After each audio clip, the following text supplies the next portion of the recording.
ఈ back camera కొంచెం lighting అటు ఇటు ఫ్లిక్కర్ అవుతుంది, అదేం పట్టించుకోమాకు. ఈరోజు చెప్పిన టాపిక్లో రెన్యూవేబుల్ ఎనర్జీ.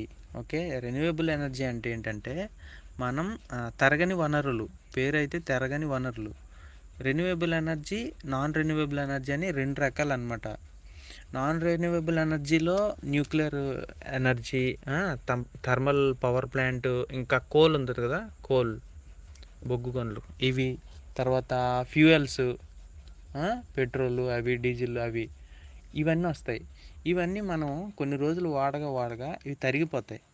సో ఇది మనం ఇప్పుడు మనం టాపిక్ మాట్లాడుకోవట్లేదు, కానీ మనం మాట్లాడుకునే టాపిక్ ఏంటంటే రెన్యూవేబుల్ ఎనర్జీ. అంటే ఇవి ఎంత వాడినా తరగవు. అందులో wind energy, solar energy. Solar panels చూసి ఉంటావు కదా, సోలార్ ఎనర్జీ ఏంటంటే ఎంత యూజ్ చేసినా పోవన్నమాట.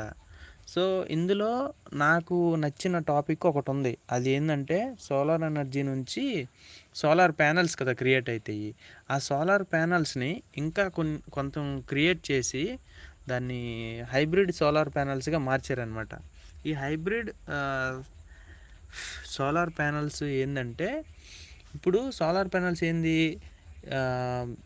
సోలార్ ఎనర్జీ, అదే సన్ రేస్ పడి సోలార్ ఎనర్జీ మనకి ఎలక్ట్రిసిటీ జనరేట్ అవుతుంది కదా సోలార్ ప్యానల్స్ నుంచి. కానీ కొన్ని చోట్ల సోలార్ ఎనర్జీ లేనప్పుడు నైట్ టైంలో మంచు పడుతుంది. ఆ మంచుతోని కూడా ఎనర్జీ క్రియేట్ చేశారు కొంతమంది. దాన్ని హైబ్రిడ్ ఎనర్జీ అంటారనమాట, హైబ్రిడ్ సోలార్ ప్యానల్స్ అంటారు. సో ఇదే టాపిక్ మాట్లాడాను నేను, ఇంతే, ఇదే టాపిక్. కాకపోతే